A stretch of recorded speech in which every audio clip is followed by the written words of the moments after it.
Welcome to the Bettendorf Public Library's Take-Home Workshop. This month we're doing a watercolor painting of spring trees. We're going to get ready for some warmer weather that's hopefully coming our way. The first thing you're going to find in your kit is your watercolor paper. This is a 140-pound watercolor paper, a nice heavier one that we like. You'll have a length of waxed paper, and this is what we're going to be doing the bulk of our painting with. And then you have a set of watercolor paints, and then we're also including another brush. The brush that comes with the watercolor paints is not great for this. They're not great brushes anyway, but they don't carry a lot of water, so we're going to be using a brush instead.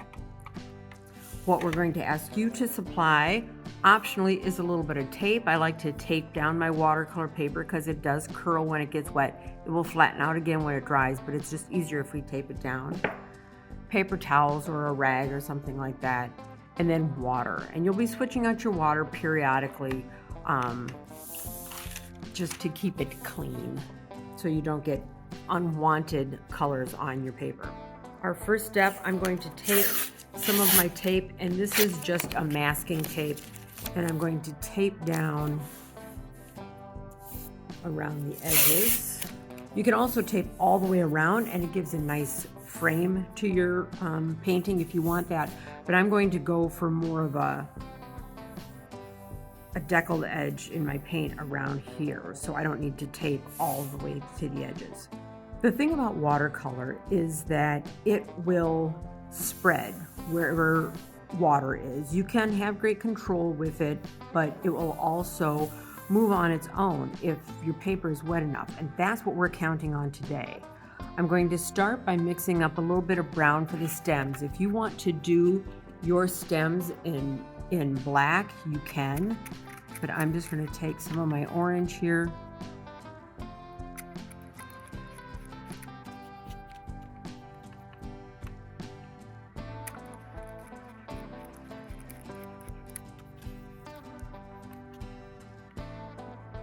And I'm going to take just a touch of black, hardly any. When you're mixing colors, start with the light and use just a very spare. See, that was hardly any black, and that made that quite dark. But that is the color I'm going for. And I'm going to use that, and this is about the only thing we're using our brush for painting. I'm going to use that, and I'm going to do 3 trees. So I'm just going to start my bases down here. And I'm just going to bring it up, and I'm just making branches.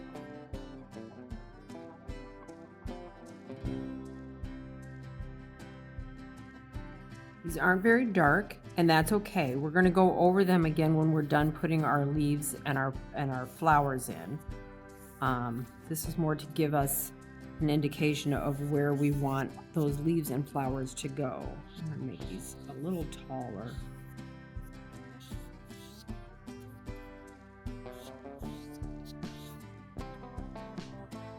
Okay, so we have 3 trees.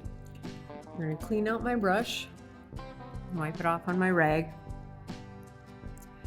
and I'm going to take a little water and clean the mixing pan on my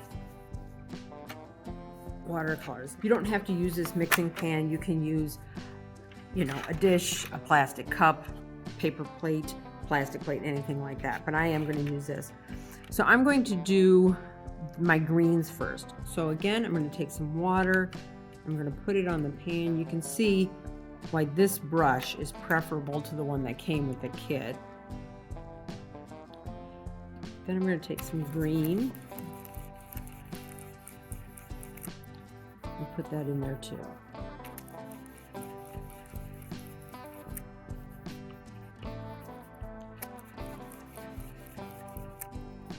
Now the green that is in this kit is kind of a bluish green. It is kind of bright. When I did this one, I mixed it with some yellow to get more of a spring green. I think I'm going to stick with this bluish green this time. I'm going to give this a try.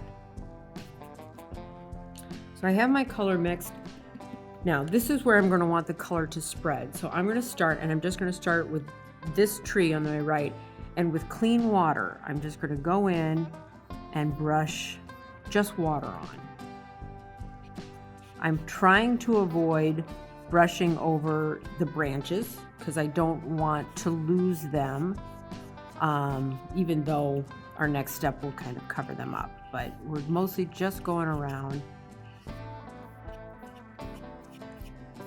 and we're brushing in the area where leaves would be.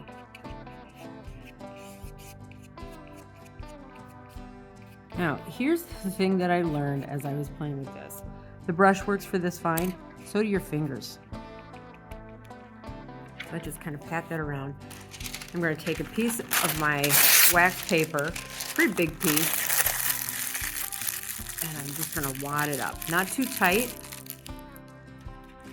Then I'm going to take my green paint and I'm just going to blot. You're getting kind of that far off, distant, hazy sort of look. The nice thing about watercolors, they are kind of forgiving. If you get too much water in there, or if you get an area that you don't like so much, you can blot it and pull some of it up again. You can try putting a little bit more water down in areas where you need it and blot some more. So once that is the way you like it, and you can see my paper starting to buckle a little bit, and that's fine. When it dries, it'll flatten out. I'm going to do the same thing around these two trees as well. I might use my brush, might use my fingers, but I'm doing the exact same thing where I'm just basically painting it with water, and then I'm going to use my wax paper to blot my leaves in there.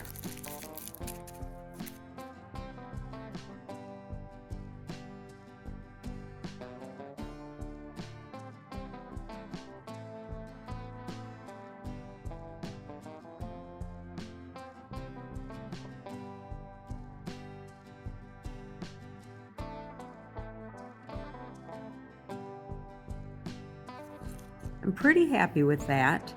You'll see where my brown stems and branches are starting to fade a little bit.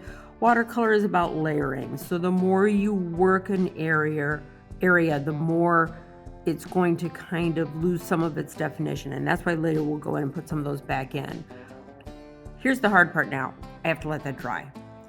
If I go in now to put my spring flowers in over my leaves, it's going to blur together more than I want it to. So I'm going to let that dry. I'm probably going to help it with a blow dryer, but you can also just let that air dry, go on about your day, come back to it later. My green layer is dry, helped along with a hair dryer.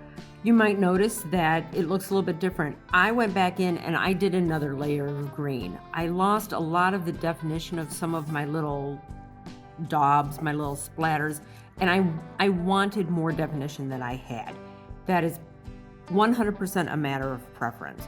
But I wanted it, so I went back with a little less water this time and just did the dabbing again. So now I have these areas where you have a little bit more definition to some of the green. Now, I'm going to clean my palette again while my painting was drying. I also got myself a fresh thing of water. So now I'm going to go and I'm going to put in my spring flowers, my cherry blossoms or crabapple blossoms or whatever you want. So again, we're going to do the same thing. I'm going to put some water on my palette. And if you have like a spray bottle of water laying around your house or something, that's a good way to do this too. And I'm going to use my brush and pick up some of this red.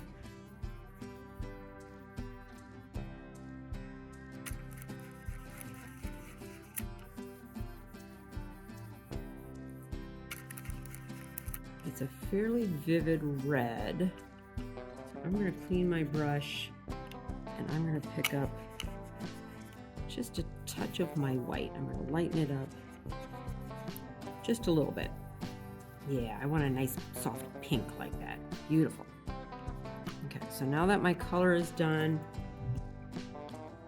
I'm going to go back in and do the same thing. The tricky part here is you don't particularly want to brush the water on. If you brush the water on, you're going to lose this definition that you have going. So again, you can use your brush. I'm going to use my fingers, and I'm patting the paper just lightly. Again, this is where a spray bottle could be really handy, I think. Because you can see it's already changing how it looks. You're losing some of your definition there already. So I've patted that. I'm going to grab another piece of wax paper, and we're going to do the same thing with the pink.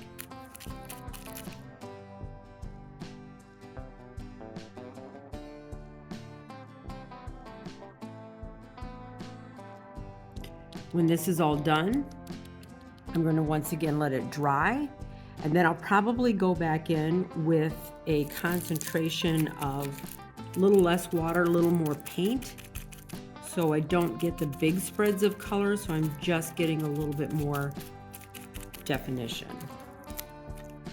So I've done the same thing with all of my spring flowers, where I went in, I did a layer, I let it dry most of the way, and then I went back in again with on drier paper, so that I got some of the more defined areas. I'm going to go back in, I'm going to mix a little bit more of my brown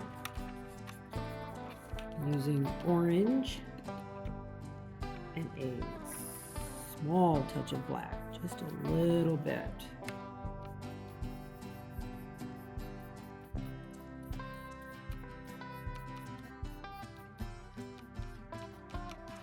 And I'm just going to go back in, give a little bit more treatment to my trunks, and kind of here and there. I don't necessarily want to full on see my branches, because that's not how it would be. You can see a branch now and again. So any place where I can see a little bit of a branch from before, that's where I'm going back in, and I'm just giving it a little bit more definition again. And redoing my trunks. If you want to put grass down below your trees, if you want to put sky up above your trees, you can certainly do that. You can do it with this exact same method. Just a little bit of water, a little bit of paint, just dab it on there. And it gives you a very different look in your finished painting. If you want to do one tree, you can do that. If you want to do a tree with all fall colors, like it's fall foliage, you can do that. It's entirely up to you, because they're your trees, I think. But this one, I think I'm not going to give it air or sky or grass. I think I'm going to let my little trees kind of hang out there. Now, another thing, I'm going to take my tape off here so you can see how it looks the whole way. Another thing that you can do, if you don't particularly like your trees kind of just hanging out in space like that, you could take, and I'm going to take a blue. So I'm not doing a full-on sky. I'm doing a suggestion of sky. And I've got some water, very watered down blue.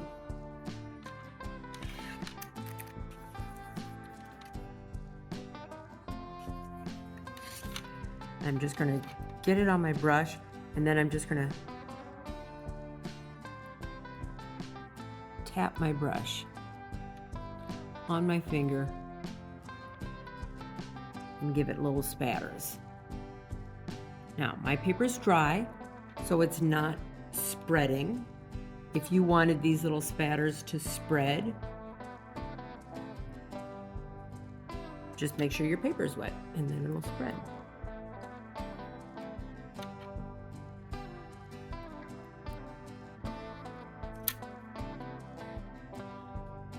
So you could do a full-on sky and grass. You can do your little spring trees just hanging out and chilling. It's up to you.